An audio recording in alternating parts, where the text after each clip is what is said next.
Some time ago, I produced a video evaluating the performance of the generic batteries within the Ryobi 18-volt lineup. It's been well received and I appreciate everyone who has watched it.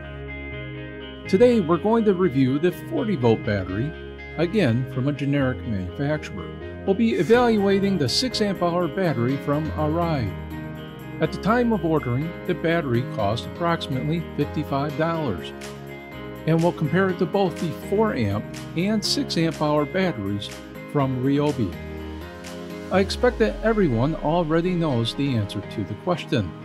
Is this battery on par to the genuine Ryobi battery?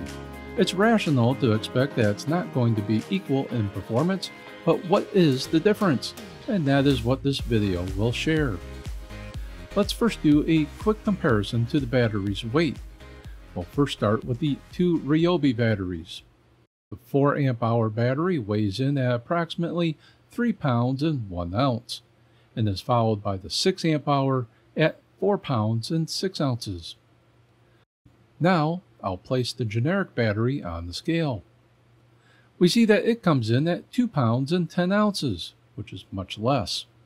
That right there does not seem very promising. For evaluation, I'm going to first use the Ryobi 40-volt 300-watt inverter to power a fan. The fan draws approximately 75 watts continuously. To help us move along within the video, I'll accelerate the time.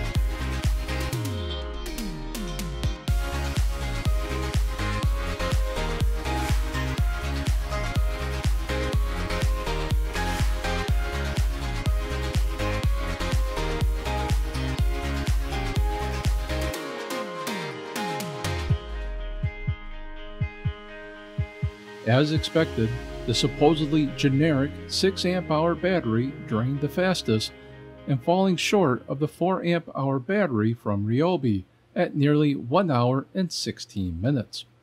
Amusingly, the Ryobi 4 amp hour battery runs the fan until the 1 hour and 28 minute mark. We can also see that the Ryobi 6 hour battery lasts for 2 hours and 16 minutes. Is anyone surprised? So when comparing the two 6 amp hour batteries, there's literally a 1 hour difference. Again, I spent $55 on this battery, so I am not necessarily surprised, but I am disappointed that it did not last as long as the 4 amp hour option. This suggests that the battery is of very poor quality, or the marketing of the battery is a bold-faced lie.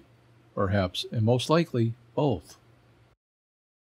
Now this evaluation with the inverter works, but I was curious to the battery's performance with the 40-volt leaf blower.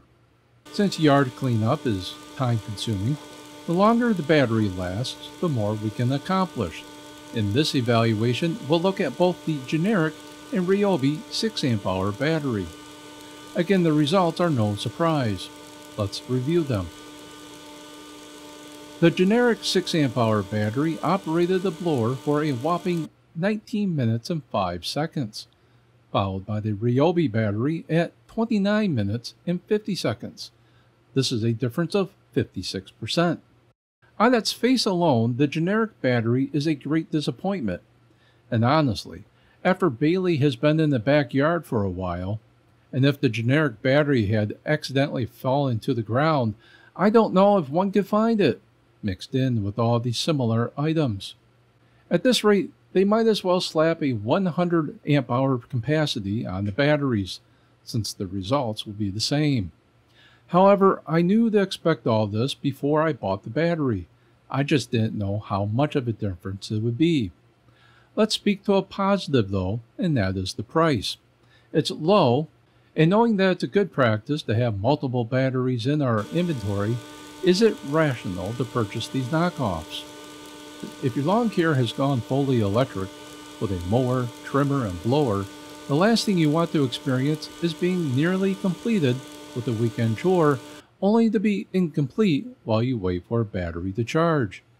This is the scenario where having one more extra battery on hand to get the last 10 minutes of work done is ideal, and this type of battery fills the void without having to spend too much money. The Ryobi 6 amp hour battery retails for $219. At the time of ordering, this generic battery cost $55.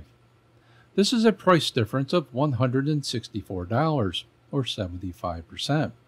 So let's address the question: does the generic knockoff deliver at least quarter of the performance of the Ryobi 6 amp hour battery? And the answer is yes.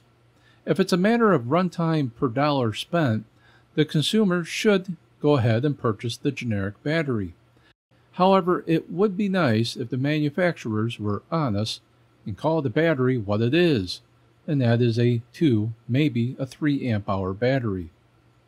As I conclude the video, we don't know what the lifespan is and what the number of cycles one should expect from the generic knockoff.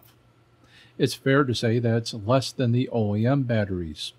However, I also think Ryobi batteries are grossly expensive, so I do think it's rational to have 1 or 2 of these generic knockoff batteries on hand to help get the job done. Why not? So who should we be frustrated with? The generic battery for being misleading? Ryobi for being too expensive? Or perhaps even Amazon for allowing such batteries with bogus claims to be sold on their marketplace? I'll let you decide. I hope this video provides some insight. If so, a hit on the like button is appreciated. Or how about a like for Bailey? Do you have a few of these batteries? If so, what has been your experience? Or how do you prefer to use them? Leave a comment below. Consider subscribing to the channel. Every new subscriber is appreciated. And on behalf of Bailey and myself, thanks for watching.